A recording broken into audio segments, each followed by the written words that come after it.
Hello everyone, welcome to my Last of Us Remastered, grounded difficulty, no damage, no crafting, no upgrades, no safes, no Shiv doors, no training manuals walkthrough, and this is Pittsburgh, and we are immediately in an encounter, and for this encounter, I'm going to use my brick to stun this guy, and I'm going to grab him and use him as a human shield, and then take out the other two guys with my pistol, because they will not shoot me while I have this human shield out.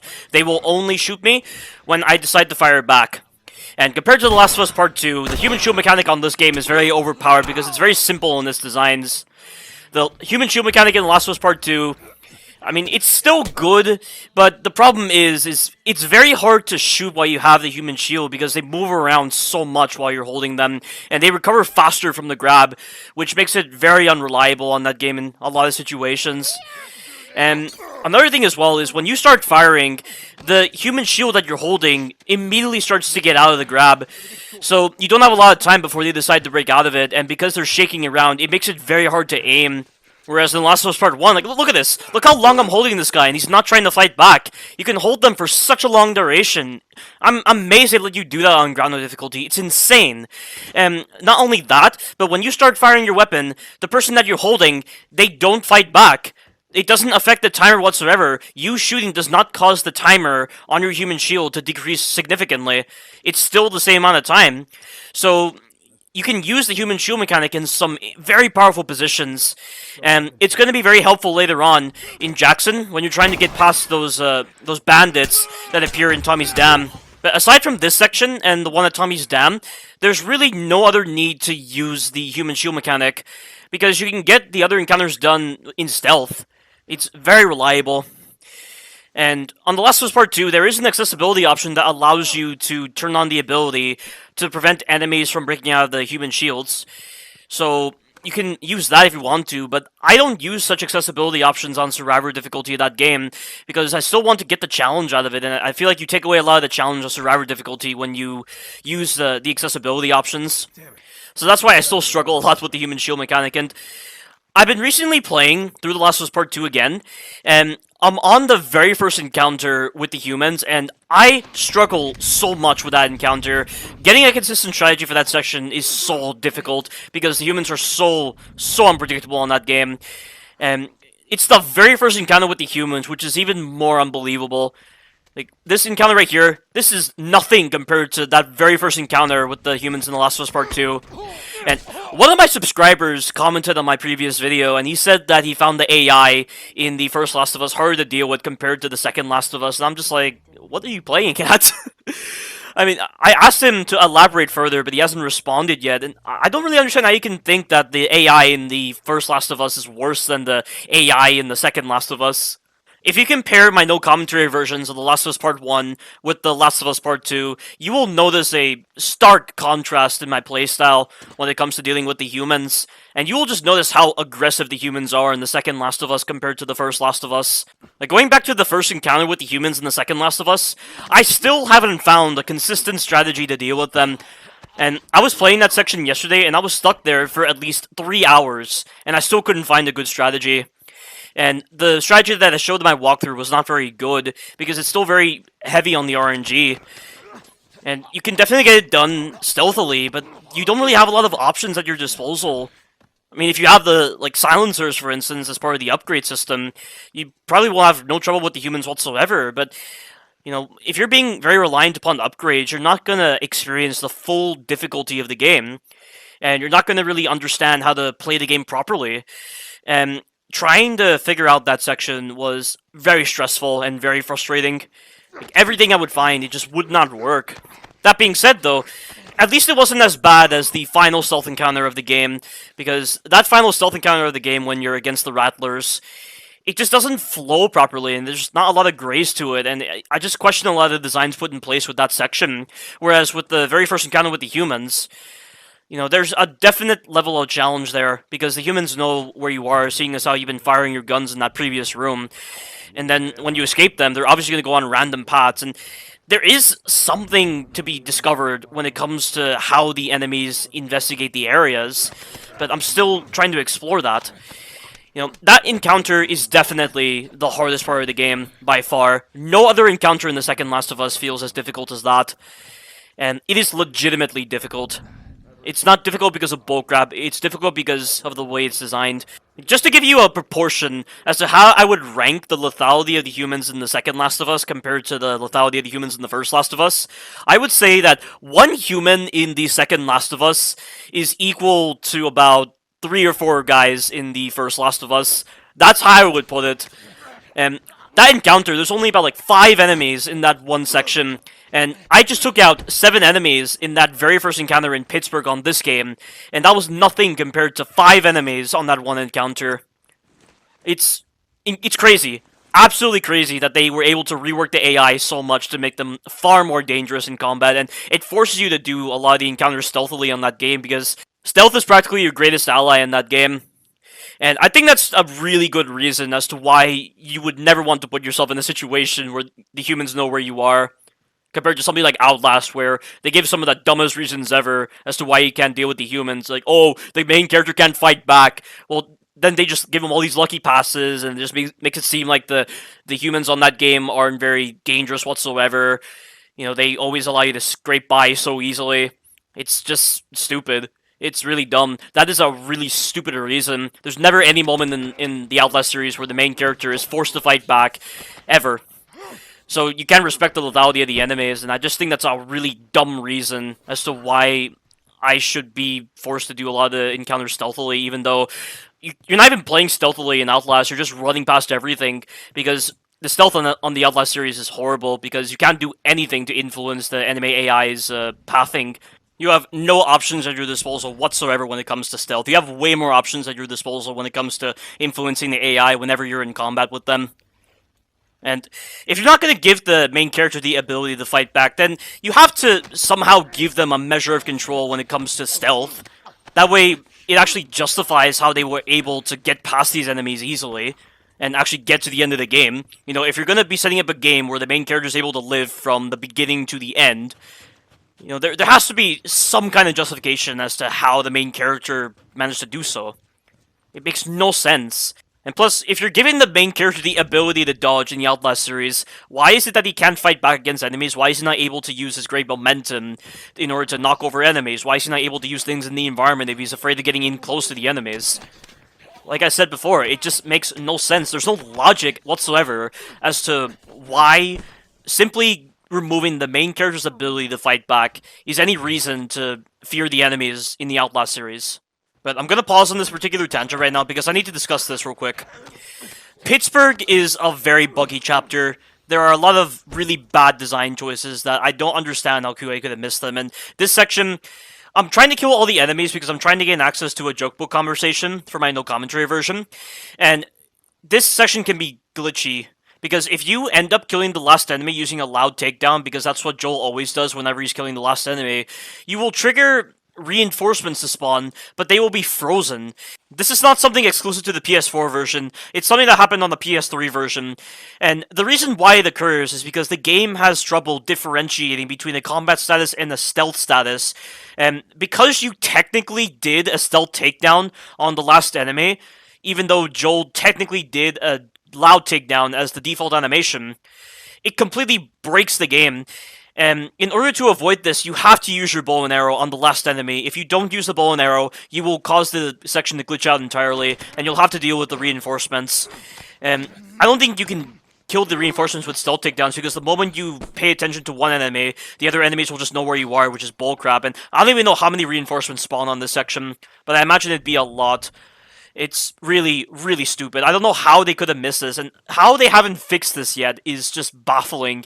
These kind of issues happen every single time I play this game. It's not just like some rare occurrence that you can just laugh off and that they will never fix. This happens every single time I play this game, and the same can be said with a lot of other bugs I encounter in this game.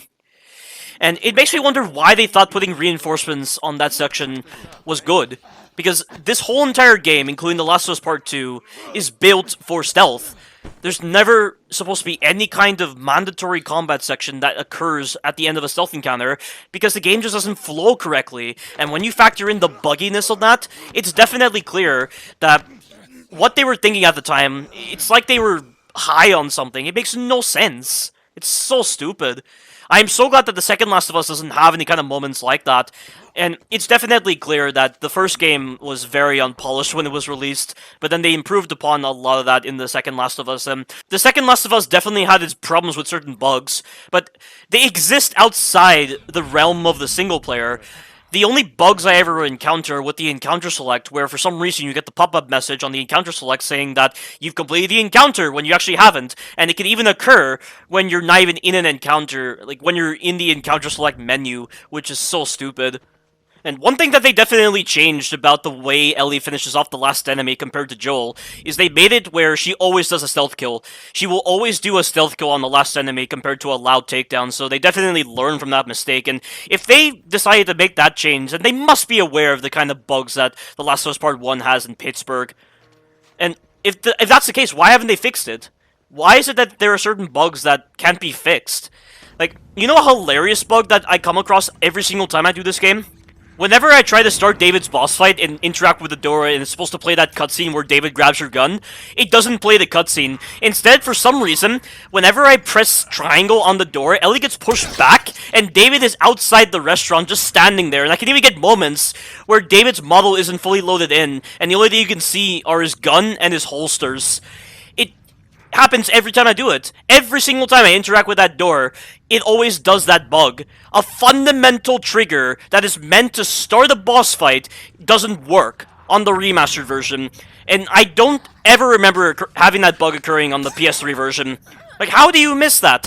How do you miss something as fundamental as that? And I'm almost certain that a lot of people have come across this issue, and if they haven't, that's amazing, and it must be a problem on my end, because maybe it's a problem with my disc, because this is one of the few games I have that is not downloaded from the PlayStation Store.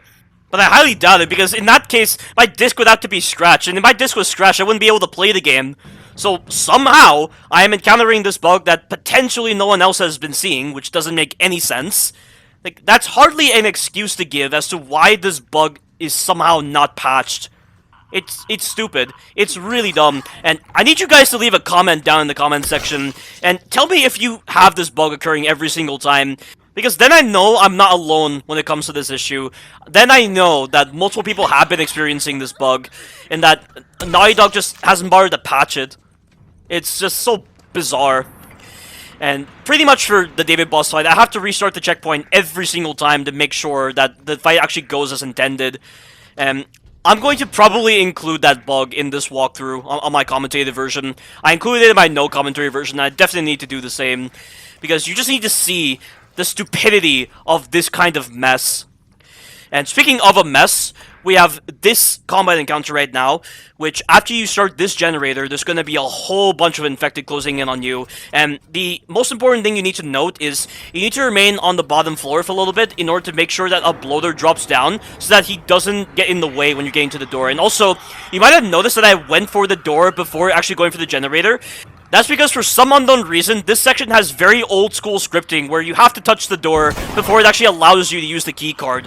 And when you're doing that in the middle of an encounter, it's really stupid. So always make sure that you're interacting with the door before turning on the generator, because then you will have to deal with less downtime before actually interacting with the door. Like I said, Pittsburgh is just full of really poor design choices. It's to a whole other degree. I've never seen anything like it in the Last of Us series. And unfortunately, it doesn't stop there. After I do this stealth encounter, which is really well designed, because all you gotta do is just kill that guy, throw a distraction, and then get rid of the guy who goes to investigate the distraction, because he always goes to the right. Then you get rid of the two guys. That's the end of the section. And also, by the way, when you use a distraction, the enemies do not go exactly to where the distraction landed. They kind of stand a couple of inches away from it. So you gotta bear that in mind when you're trying to lure enemies to particular spots. That's an important thing to note about distractions on this game. But going back to what I was saying, the stealth encounter that takes place in the financial district after you do this encounter suffers from the exact same problem that occurs in the bookstore stealth encounter, where when you kill the last enemy, reinforcements spawn in for no reason, only you can't avoid the reinforcements in this upcoming section. Even if you take out the last enemy with a bow and arrow, the reinforcements will still spawn in. Only the reinforcements in the financial district are way worse than the reinforcements that occur in the bookstore, because the reinforcements in the financial district are very omniscient, and they know exactly where you are, and that is the case with the Last of Us Part 1's AI. Whenever you retreat back into a stealth profile after initiating combat, the AI knows exactly where you are. It's just they pretend not to do so by just going all over the place in the general area that you're in. And they changed that in The Last of Us Part 2. The AI in The Last of Us Part 2 is nowhere near as omniscient as the AI in The Last of Us Part 1. But the good news is, I'm going to use that bug to my advantage because there's actually a trick you can do in this section to completely freeze the second phase that occurs in this fight. And you're going to see it after I clear out these enemies, and this is all very simple. And by the way, you might be wondering why this guy is here. This guy always appears here whenever you restart the checkpoint. When you don't restart the checkpoint and you just start this encounter from the very first instant, he will always be going inside of the building, so you can easily ambush him by just hiding behind a couch and just grabbing him. But for that part right there, you gotta make sure you don't sprint the moment you go outside, so that he doesn't hear you. And then after he's dead, there's going to be a Molotov guy, and because of the fact that I restarted the encounter, he's going to be in a different position. So he's going to be right over here. This is always going to be the case every time we restart the encounter. So now I'm going to take him out, and then I'm going to deal with the rest of the enemies. And I've decided to speed up the video here because these other enemies are very easy to deal with. You're just playing the waiting game with them because they never do any kind of turning animations like they can in the second Last of Us, and they're very easy to isolate. So, yeah, once again, I'm going to have to cite my subscriber's comment once again, and just really question why he feels that the AI on this game is far more difficult compared to the AI in the second Last of Us. It makes no sense. I mean, I'm not trying to offend him or anything, but I just find this statement to be very questionable at best. But right now, I've killed this guy, and now the video is going to resume its normal speed. And this is very important right here.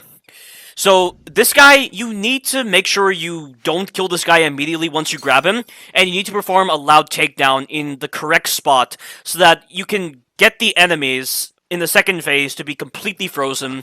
The spot where you want to go to if you're trying to glitch out the second phase is over to that part of the ground that's broken.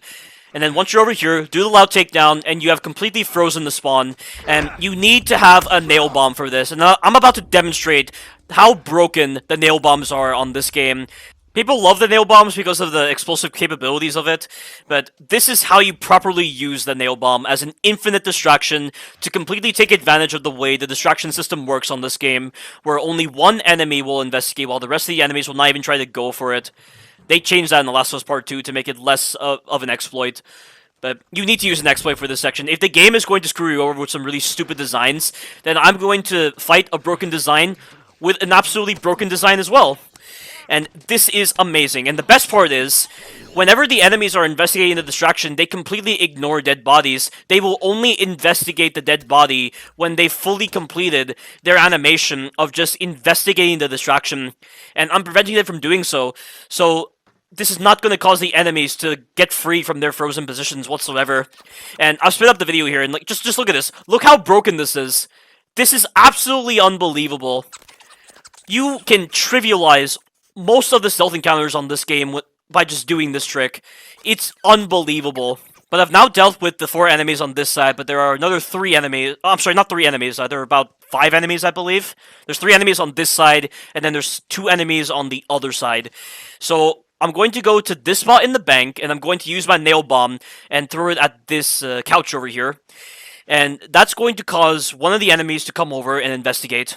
I'm going to repeat this process with the next 2 enemies on this side, and I was hoping to do the same with the other 2 enemies on the other side, but unfortunately, the third guy who investigates the distraction, he for some reason alerts the other enemies to the body he's just found.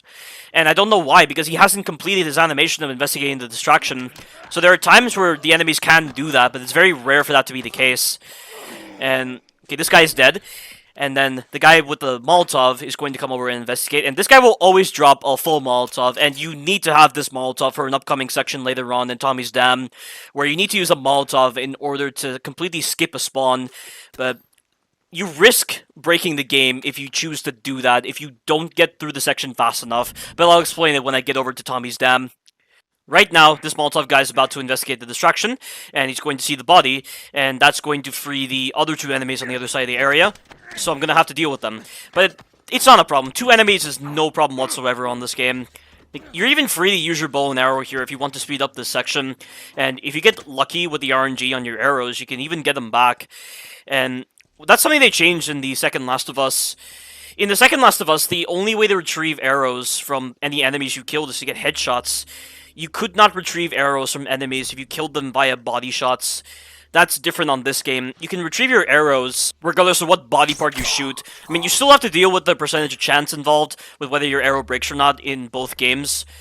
But this game, I definitely like that. Although, one frustrating thing about the arrows on this game, whenever they're impaled in the body, is if you end up embedding the arrow on the part of the body that is in the ground, when they fall to the ground, you have to move the body around a lot in order to ensure that you pick up the arrow.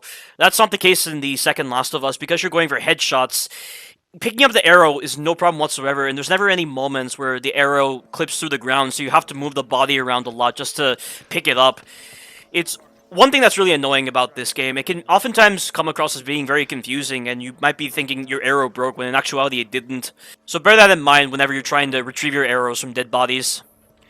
But resuming my previous tangent on Outlast, seeing as how we're doing some pretty standard stealth stuff that's very easy to replicate. The way Outlast tries to portray its lethality of its enemies is completely false. Just because the main character can't fight back does not mean that the enemy's lethality should be respected. And the fact that the main character is never put in any kind of situation where they are forced to fight back further takes away from the lethality of the enemies. And I remember going on Red Barrel's Twitter page for Outlast 2, and Ubisoft, the developers who made Far Cry 5, were praising Outlast 2's cult. So apparently, Outlast 2's cult is so respected by so many people that even the developers of another game series is trying to give praise to a cult that really doesn't deserve all that praise. And I posted on that page saying, if the cult can't handle one single man, that's not exactly a cult that should be praised. And the fact that they haven't bothered to lay down any traps properly to actually stop Blake from actually getting through progress is just baffling to me. And when comparing Outlast 2's cult to the cult in The Last of Us Part 2, the cult in The Last of Us Part 2 is very dangerous, and the humans in general in The Last of Us Part 2 are far more dangerous than the enemies in the entire Outlast series. And even when I have all the tools that I have, I still don't ever put myself in a situation where I want to be in combat with the humans. You do not want to mess with the humans. Their lethality needs to be respected, and that's why most of the time I'm in stealth with the enemies, because the stealth is your greatest ally in that game, and the fact that you actually have a proper stealth system compared to the Outlast series is further reason why the proper proportions between your character's capabilities and the enemy's capabilities is rational. Perfectly rational. And it gives me more reason to respect the lethality of the enemies, because even with my character being very capable, they are still not capable enough to be taking on the humans head-on. And that is the proper justification you can give as to why you should respect the lethality of the enemies so much in The Last of Us Part 2 compared to anything like Outlast. At least the one good trait about the enemies in the Outlast series is that you can actually dodge them. Like in Outlast 1, you could jump backwards, you could back up, and you'll be able to avoid attacks. That was not the same case with grabs, though. On Nightmare difficulty, there were certain enemies that could do grabs, and they would always kill you. So you had to not be anywhere near them, or you could just use the crouch exploit, which if you don't know, in Outlast 1, if you mash the crouch button, the enemies cannot hit you. But this does not work on enemies that can do the grab, because the moment you just stop doing the mashing of the crouch button, the enemy will just grab you at long range, and the only way to bypass that is to make sure you're not in their line of sight when you release the crouch button. And it was very hilarious, so you could cheese most of that game, pretty much, and it was absolutely hilarious. They fixed this in Outlast 2. Then in Outlast 2, they completely made the jump useless because the character does some of the most effeminate jumps I've ever seen in a game, where he only jumps a couple of inches, and there's absolutely no momentum gain from the jumps. And they instead opted for a sliding dodge and a prone dodge. So you could actually go prone in Outlast 2, and then you could actually slide. And these systems were very reliable when it came to dealing with some of the enemies, because the enemies in Outlast 2 cheated a lot of the times, because their melee attacks were more like a paired animation system, because they could kind of glide towards you and just attack you, which is very bullcrap. So that's why you had to use such tricks to your advantage. And that is the perfect reasoning I can give as to why I use such systems to balance out a broken design like that. And that's not even mentioning the questionable design choices that Outlast 2 goes for with some of its sections. Like, for instance, when you're in the mine area and you first start encountering the heretics, the section in question has you running away from the heretics in the beginning, and then you go into a room and they don't follow you, they just somehow lose you in a completely narrow area that is impossible to lose anyone in. And then there's this one guy who's just blocking your way out of here, so you have to let yourself be detected by him in order to get him out of the way, and then you gotta slide right past him and then start running, and somehow they don't follow you down the corridor, and they just instead just pretend like you weren't there. Like, it's so stupid. How can anyone be that stupid when it comes to pinpointing the location of somebody inside of a narrow corridor that only goes from point A to point B in a completely straight line? It's so stupid. Absolutely stupid. It's just so funny thinking about it. But I'm gonna have to pause right now because we have this little section right here, which you're gonna always get detected when you come in here, which is really stupid. But whatever, I'm gonna be able to sprint past the section, and then when you jump out the window, take cover because this turret will start shooting at you. And there is a rare possibility for an enemy to go near that window and start shooting me, but it's something you have to worry about. And then this part right here, there's a guy who's gonna be right in front of you, and you can't stun him, you have to actually kill him, because he has this really stupid ability to cancel his stun animation. So, you see how he's running towards me? Well, he's programmed to do a running melee attack, and even when you stun him, if you get near him, he cancels what he's doing, and he does his running melee attack, and you can't counter it, which is stupid, so you have to kill him. And then you have this guy, and you have to shoot him, and I'm going to use my pistol, and it's going to take 2 shots from my pistol to kill this guy, because that's the modifier it went for with grounded difficulty. I'm not wasting my revolver ammo so soon, because I need the revolver for the upcoming sections. And I'm just going to wait for this guy to not be moving around so much, and then I'm going to fire at him. Just look at that. Look how stupid this AI is. This game is not designed for mandatory combat encounters. This whole entire game is designed around getting away, retreating back into a stealth profile, and then getting rid of the enemies accordingly. Like, whenever you're put into these combat situations, the AI just does very weird things, and it just makes the game look like it's unpolished. And no more so are you going to notice this kind of problem than in Tommy's Dam, when you're in that big combat encounter with the bandits. Like, the AI does some really stupid things. They move around all over the place, they somehow don't see you, and then your friendly AI gets in the way. Like, the friendly AI can even shoot the enemies while they're busy searching for you, and they don't make any kind of reactions. Like, at that point, you just really gotta question what Naughty Dog was thinking when they were designing the mandatory combat encounters with the humans. Like, with the mandatory combat encounters with the infected, it isn't so bad. It works exactly as intended. The AI doesn't do anything stupid, or just very odd, compared to what the humans do in the mandatory combat encounters. At least they fixed this kind of issue in The Last of Us Part 2. The mandatory combat encounters with the humans feel like they were perfectly designed. There's nothing odd about what the AI does, or anything that just seems very illogical or irrational. Everything that the AI does in those sections makes sense. And that's why the sections where you're seeing the WLF and the Seraphites fighting each other, it doesn't feel like it's stupid in its design. And the level of control you had ensured that the sections flowed properly, which was really nice. And right here, there's a chance that these enemies will start to run if you made a noise or you engaged in combat with the previous enemies, but I didn't engage in combat. I did a loud takedown on the final enemy for that phase, which should have been classed as a stealth takedown, but it wasn't. Like I said, there's just some weird bugs associated with that when the game is making Joel's default kill on the last enemy a loud takedown. And this section right here, this is a section that is very tricky for a lot of people, but the nail bombs absolutely trivialize this section here. And they're definitely needed because there's at least 7 enemies converging on you, and they're all very omniscient AI, and there's never any moment where you can just isolate one and just take him out with a stealth kill, because the other enemies just happen to path right near him, and they can see you while you're trying to do the stealth kill on them. So that's why you need a nail bomb for this. Funny thing I discovered about this sequence, the guys up on the light, they can see you when you're down here, but they can't fully detect you, so you can stand directly in plain sight, and they just will not initiate a combat status with you. If you haven't seen my video where I showcased the sound effect of the wind, indicating that an enemy is seeing you, I did it for this section because the enemies just cannot initiate the combat status up there. It's very funny that it occurs in this one section of the game only. There isn't a single section in The Last of Us Part 2 where an enemy is seeing you, but they can't fully detect you. Very odd that this sequence is programmed like that. But right now, I'm taking the time to move these buckets out of the way for one really good reason. There's a really stupid mechanic on this game that isn't explained in the tooltips. If you knock into any objects on the ground, such as bottles, or in this case, those buckets, you can generate noise, and it'll cause the enemies to be alerted to the noise, and they'll start to investigate. The amount of times I have gone behind an enemy and ended up accidentally knocking into something, it's caused the enemy I'm trying to do the stealth kill on to turn around and see me is very frustrating. This happens a lot when you're, say for instance, in the bookstore area of Pittsburgh. When you're trying to take out the guy who's guarding the way out of there, I get a lot of moments where I end up knocking into containers on the ground, and he spots me because of it. So you need to be very careful when it comes to getting behind enemies if there are any objects nearby. And also, if you decide to knock the buckets out of the way, there is a chance that an enemy will hear you, and he'll come in and investigate.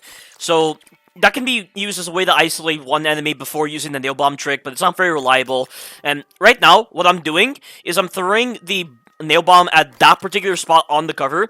I'm going to wait for the enemies to go to that corner of the building, and I'm going to wait for them to turn their head away from me, then move in for the kill, because they will not spot me so long as their head isn't facing me. And that's the end of the section right there. So simple. But it's a short-lived victory, because unfortunately, the bugginess of Pittsburgh is about to return in this section right here, and it only occurs on the very first instance of starting this encounter. So when you start this encounter, you need to restart the checkpoint. I didn't do it because I needed to demonstrate this really stupid bug that occurs when you first start this sequence. So did you notice how when I got off the gate, the camera turned to the left? That wasn't me. That was the game controlling the camera. For some unknown reason, at any point in this encounter, your control over the camera will be taken away by the game, and the game will turn the camera over to that corner of the building that I'm facing right now, and it is so unbelievably frustrating. It makes moving around this whole entire area so hard to do, because you're trying to sprint towards an enemy, or you're trying to sprint over to the exit out of here, and the game just takes your camera control away. It's buggy. It is so buggy. How this got past Q&A, I will never understand. Unbelievable. Absolutely ridiculous. And this is the last guy, and you're really going to see the game take control of the camera away from me. Watch this. Watch. Yeah. I'm just facing in this direction, just wondering if there are any enemies left. And then look, the game took control just then. It turned the camera to the left. So stupid. And I'm gonna start running towards the exit out of here, and it's going to take control once again. Look at that. That's not me. That's the game's fault. It's gonna do it once again. Yeah, it's doing it right here. Look at that. That is so stupid. How did this section get past Q&A? I will never know. This is the buggiest chapter on this game, and sad to say it, but the bugs don't end in Pittsburgh. They are present in other sections of the game, such as in Jackson, and also in the town where David is holed up. And you're going to see a transition here, because I tried to do the sequence hoping that the camera bug would just not be an issue, but it was still an issue on this part, and I died, and it triggered that very long loading screen, because obviously the developers don't mean for you to die here, but when you have that camera bug, you just cannot do this section. It's mind-boggling. Absolutely mind-boggling that Q&A somehow managed to miss this problem. That's only resolved when you restart the checkpoint. And guess what, folks? The bugginess of Pittsburgh is about to return in the section after this part over here, after you pick up the shorty and we deal with the infected. The section in question is the encounter with the stalkers, because stalkers on this game are very, very weird when it comes to stealth. And it's the same case with The Last of Us Part 2. They don't work as intended. For some unknown reason, they just spot you for no reason. And even when you're moving very slowly, they still hear you. The stalkers have the exact same kind of hearing as clickers, where they can hear you while you're crouching, only they hear that in extended range compared to clickers. Like, clickers don't have as ridiculous of range on their hearing compared to stalkers. It makes no sense. And we're about to head on to that section right now, which I'm never able to do on the first try because of how buggy the stalker's AI can be, which is hearing you at a range it shouldn't be able to hear you from, and then spotting you for no reason.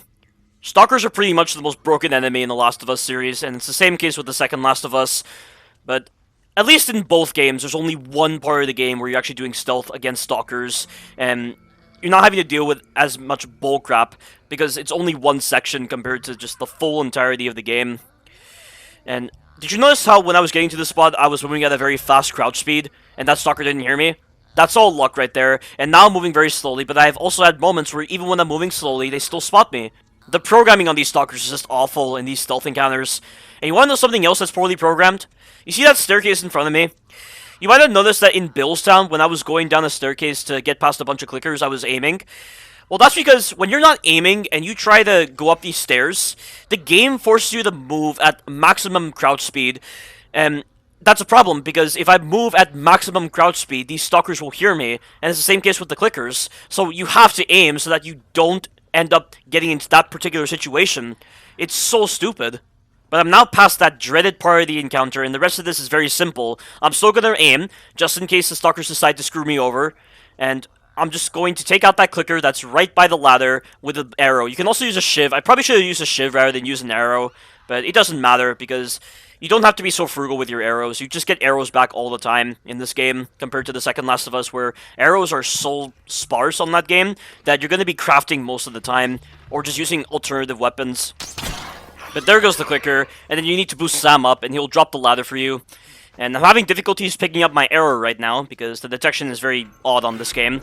And then I'm going to transition over, I'm going to pick up that pipe, and I'm going to pick up that Molotov. And you need to make sure you aim your Molotov down this area over here, so that you can spawn kill most of the enemies.